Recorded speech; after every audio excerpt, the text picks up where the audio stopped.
Yeah, so I work in hospitality and I'm a bartender, and I work in the industry that has been proven to be the lowest paid industry in the economy. And I think it's fair to say we see some of the worst conditions in the economy.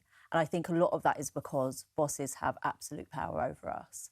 And I know this because I've been active in the trade union movement as a hospitality worker for a long time, that if a worker goes to their boss and they say, I want better conditions, or they just make a very simple request like wanting to go to an appointment with a loved one, go to a hospital appointment, if the boss decides to, they can just get rid of that worker there and then on the spot. I had a friend who was dismissed recently, just after 2 weeks because they weren't smiling enough at the other members of staff.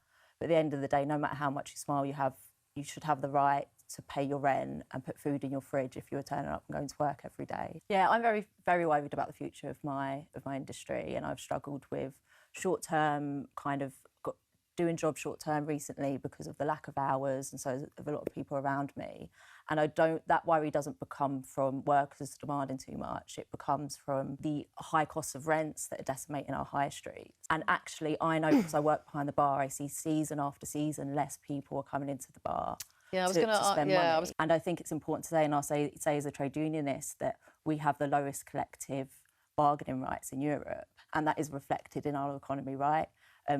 The Labour Party talks a lot about growth, but I think if we were serious about growth, we would reintroduce collective bargaining rights, because that would put more money in the pockets of workers who would come to workplaces like mine and the people that I represent and spend that money. And that's, I think, how we would improve productivity and work security.